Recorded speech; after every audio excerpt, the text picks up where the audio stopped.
ગુજરાતના ઘણા બધા એવા વિસ્તારો છે કે જ્યાં અત્યારે છૂટો છવાયો વરસાદ પડી રહ્યો છે અને આગામી 2 થી 3 દિવસ હજી પણ હળવોથી મધ્યમ વરસાદ પડી શકે છે એવી આગાહી હવામાન વિભાગ દ્વારા પણ કરવામાં આવી છે। આજની આ વેધર અપડેટમાં સમજીશું કે અત્યારે હાલ કેટલી સિસ્ટમ સક્રિય થઈ છે અને એની અસર ગુજરાત ઉપર કેવી રહેવાની છે। નમસ્કાર, તમે જોઈ રહ્યા છો નિર્ભય ન્યૂઝની વેધર અપડેટ અને હું છું હંસિની। મધ્ય ગુજરાતની અંદર અત્યારે હાલ હળવોથી મધ્યમ વરસાદ જોવા મળી રહ્યો છે। જે રીતે છેલ્લા ઘણા સમયથી આપણે જોતા આવ્યા છે કે ચોમાસું ક્યાંક નિષ્ક્રિય થયું હતું, એ બાદ ફરી એક વખત ચોમાસું અત્યારે હાલ સક્રિય થયું છે। એક કરતા વધારે જેવી સિસ્ટમ છે એ પણ જોવા મળી રહી છે। મોન્સૂન ટ્રફ હોય, સાયકોલોનિક સર્ક્યુલેશન હોય, વેસ્ટર્ન ડિસ્ટર્બન્સ હોય, અત્યારે હાલ ધીરે ધીરે બધું જ ફરી એક વખત સક્રિય થયું છે અને એને જ કારણે ગુજરાતમાં ક્યાંક વરસાદ આવી શકે છે એવી શક્યતાઓ છે। હવે વિંડીના માધ્યમથી સમજી લઈએ કે આજે સાંજનું વાતાવરણ કેવું રહેવાનું છે અને કેટલો વરસાદ કયા જિલ્લાની અંદર પડી શકે છે। અત્યારે હાલ લગભગ 6:01 વાગ્યાની આસપાસનો સમય થયો છે। મધ્ય ગુજરાતની વાત કરવામાં આવે તો મધ્ય ગુજરાતમાં અત્યારે હાલ હળવોથી મધ્યમ વરસાદ દેખાઈ રહ્યો છે, જેમાં નડિયાદ છે, અમદાવાદ છે, ગાંધીનગર, બાયડ છે, ઈડરનો જે આખો વિસ્તાર આવેલો છે, અહીંયા ક્યાંક હળવોથી મધ્યમ વરસાદ પડી શકે છે એવી શક્યતા છે। દક્ષિણ ગુજરાતની વાત કરવામાં આવે તો દક્ષિણ ગુજરાતમાં પણ ક્યાંક હળવોથી મધ્યમ વરસાદ છે તે અત્યારે દેખાઈ રહ્યો છે। વડોદરામાં પણ ક્યાંક વરસાદી માહોલ યથાવત રહી શકે છે એવી શક્યતા છે। સૌરાષ્ટ્રની વાત કરવામાં આવે તો સૌરાષ્ટ્રમાં અત્યારે હાલ બિલકુલ વરસાદ છે તે નથી જોવા મળતો, પણ હા ચોક્કસથી ભાવનગરની અંદર હળવોથી મધ્યમ વરસાદ છે ને મધ્ય ગુજરાતમાં અત્યારે હાલ પણ પરિસ્થિતિ એ જ જોવા મળી રહી છે। આમ તો ઘણા બધા એવા હવામાન નિષ્ણાંતો છે કે જે લોકો દ્વારા અત્યારે હાલ એવી આગાહી કરવામાં આવી છે કે લગભગ 2 થી 3 દિવસ હજી પણ ભારે વરસાદ આવી શકે છે। ઘણી બધી જગ્યાએ છૂટો છવાયો વરસાદ અને વરસાદી ઝાપટા પણ જોવા મળી શકે છે। હવે સમજી લઈએ કે લગભગ 6 થી 7 વાગ્યાની પરિસ્થિતિ આપણે ઉપર નજર કરી કે અત્યારે હાલ ક્યાંક વરસાદી માહોલ દેખાઈ રહ્યો છે। 8:01 વાગ્યાની પરિસ્થિતિ ગુજરાત માટે શું કહી રહી છે, કેટલો વરસાદ પડી શકે છે, જો એને લઈને વાત કરવામાં આવે તો અત્યારે હાલ લગભગ 8:01 વાગ્યાની જે રીતે આપણે વાત કરવામાં આવે કે મધ્ય ગુજરાતમાં પાછો ક્યાંક હળવોથી મધ્યમ વરસાદ છે, જેમાં ગાંધીનગર, અમદાવાદ છે, નડિયાદ છે, બાયડ છે, ખંભાત છે, વડોદરા છે, ત્યાં ક્યાંક હળવોથી મધ્યમ વરસાદ પડી શકે છે। ભરૂચ, રાજપીપળા, ડેડિયાપાડા છે, વલસાડ, વાપી છે, અહીંયા પણ ક્યાંક હળવોથી મધ્યમ વરસાદ દેખાઈ રહ્યો છે। સૌરાષ્ટ્રની અંદર અત્યારે હાલ બિલકુલ વરસાદી માહોલ નથી જોવા મળતો, પણ ચોક્કસથી મધ્ય ગુજરાત છે, ઉત્તર ગુજરાતના ઘણા બધા એવા ભાગો છે કે જ્યાં લગભગ 8:01 વાગ્યાની આસપાસ પણ હળવોથી મધ્યમ વરસાદ પડી શકે છે એવી શક્યતા છે। એવું પણ કહેવામાં આવી રહ્યું છે કે બંગાળની ખાડીની અંદર અત્યારે હાલ એકાદ બે સિસ્ટમ છે જે બની રહી છે અને એ જે સિસ્ટમ છે તે ક્યાંક ડિપ્રેશનમાં ફેરવાશે ને એ બાદ પણ ગુજરાતમાં વરસાદ આવી શકે છે એવી પણ શક્યતાઓ વ્યક્ત કરવામાં આવી રહી છે। હવામાન વિભાગે પણ ઘણા બધા એવા જિલ્લાઓ છે કે જ્યાં યલો એલર્ટ આપવામાં આવ્યું છે, ઘણા બધા એવા વિસ્તારો છે કે જ્યાં ક્યાંક વરસાદ પડી શકે છે એવી પણ આગાહી કરવામાં આવી છે। હવે સમજી લઈએ કે રાત્રે 10:01 વાગ્યાનું વાતાવરણ કેવું રહેવાનું છે, કારણ કે આપણે 8:01 વાગ્યાની પરિસ્થિતિ જોઈએ જે રીતે જોઈ શકાય છે કે 8:01 વાગે વરસાદી માહોલ લાગી રહ્યો છે।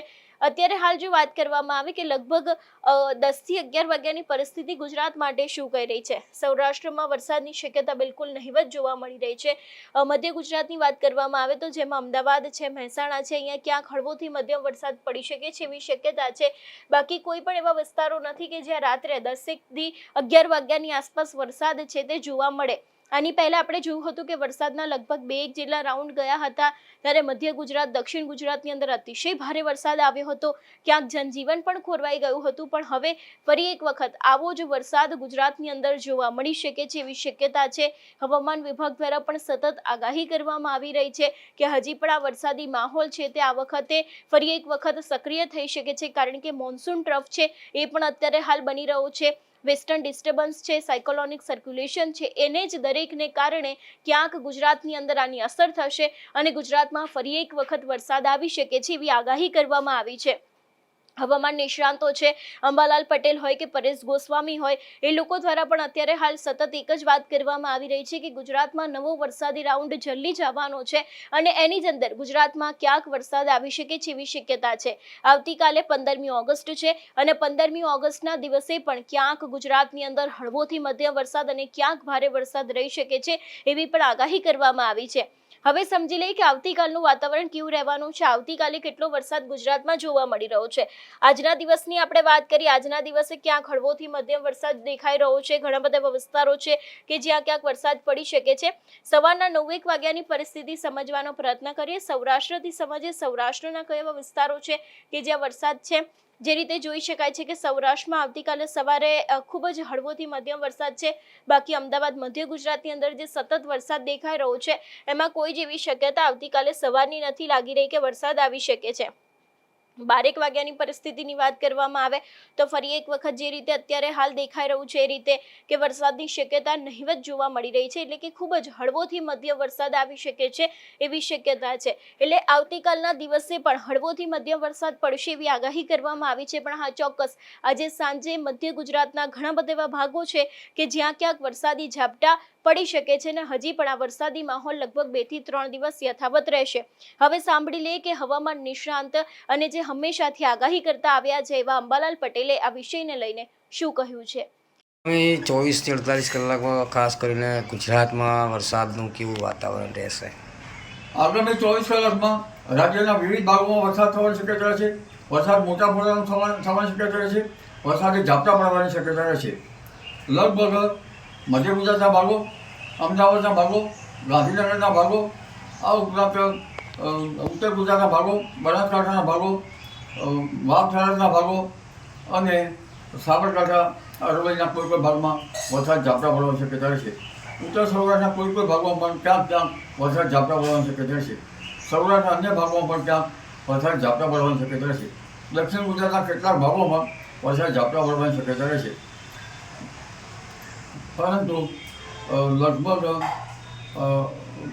15 ઓગસ્ટમાં અરબ બંગાળ ઉપસાગરના ભેજના કારણે મધ્યપ્રદેશના ભાગોમાં ભારેથી તીવ્ર વરસાદ થવાની શક્યતા રહેતા નર્મદાના જળસ્તરમાં વધારો થવાની શક્યતા છે। હમણાં વરસાદ પડી રહ્યો છે તે આશ્લેષા નક્ષત્ર છે, જેનું પાણી કૃષિ પાકો માટે સારું ગણાતું નથી, એટલે બરફ થઈ કૃષિ કાર્યક્રમમાં સારા રહે। તારીખ 17 થી 19માં પણ ગુજરાતના કોઈ ભાગમાં વરસાદ ઝાપટા પડવાની શક્યતા રહેશે। મઘા નક્ષત્રનું આ વરસાદી પાણી કૃષિ પાકો માટે સારું ગણાય છે। 23 ઓગસ્ટથી 28 ઓગસ્ટ વચ્ચે પણ વરસાદી ઝાપટા પડવાની શક્યતા રહેશે। તેમજ તારીખ 7 થી 9 સપ્ટેમ્બરમાં પણ વરસાદ પડવાની શક્યતા રહેશે।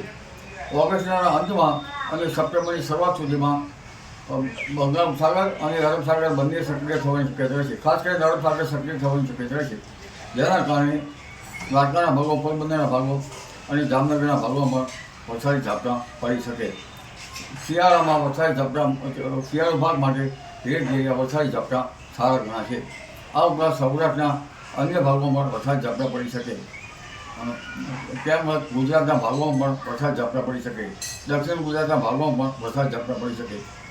મહારાષ્ટ્રના ભાગોમાં પણ ધીરે ધીરે ભારે વરસાદ થવાની શક્યતા છે। ઓગસ્ટ માસમાં તાપી નદીનું જળસ્તર વધી શકે। આ ઉપરાંત તારીખ 12મી સપ્ટેમ્બરથી ભારે વરસાદ ઝાપટા પડવાની શક્યતા રહેશે। શ્રાવણ મધના પાછલા દિવસથી શ્રાવણ સુદ ભાદરવ સુદ પાંચમ સુધી વરસાદ થતો રહેશે। ગણેશ ચતુર્થીના દિવસોમાં આ વરસાદ થતો રહેશે। અંબાજીના ડુંગર વિસ્તારમાં પણ આ વરસાદ થતો રહેશે। ગણેશ વિસર્જનની આસપાસમાં વરસાદ થતો રહેશે। ભાદરવ સુદના માસમાં પણ વરસાદ થતો રહેશે। પરંતુ ઉલ્લેખનીય છે, આ વરસાદ ગરમી વચ્ચે પણ થવાની શક્યતા છે। 13મી સપ્ટેમ્બરમાંથી ગરમી પડે અને 23 સપ્ટેમ્બરમાં ભારે ગરમી પડવાની શક્યતા રહેશે। ગરમીના કારણે હવાના હળવા દબાણ ઊભા થાય અને વરસાદ પડતો રહે। તેમજ તારીખ 10 ઓક્ટોબર પછી પણ વરસાદ થતો રહેશે। ઓક્ટોબર, નવેમ્બરમાં વાવાઝોડા બનવાની શક્યતા રહેશે। લગભગ સ્વાતિ નક્ષત્રમાં વરસાદ થતાં કહેવાય છે કે તેના બૂંદથી માછલીના પેટમાં જાય તો મોતી થાય છે। સ્વાતિ નક્ષત્રમાં પણ દરિયામાં વરસાદ થવાની શક્યતા રહેશે। એટલે હવે ચોમાસું મધ્યથી પાછલી અવસ્થામાં ધીરે ધીરે જશે, પણ પાછોતરા વરસાદ સારો થવાથી ઊભા કૃષિ પાકોમાં હરકત આવી શકે અને ખેતરમાં પડેલા પાથરામાં ઘેરી જીવજંતુનો ભય રહે। જી। અત્યારે હાલ તમારા વિસ્તારમાં વરસાદ છે કે કેમ એ અમને કમેન્ટ કરીને ચોક્કસથી જણાવજો. તેની સાથે અમારી ચેનલ નિર્ભય ન્યૂઝને લાઇક, શેર અને સબસ્ક્રાઇબ કરવાનું ભૂલશો નહીં. નમસ્કાર.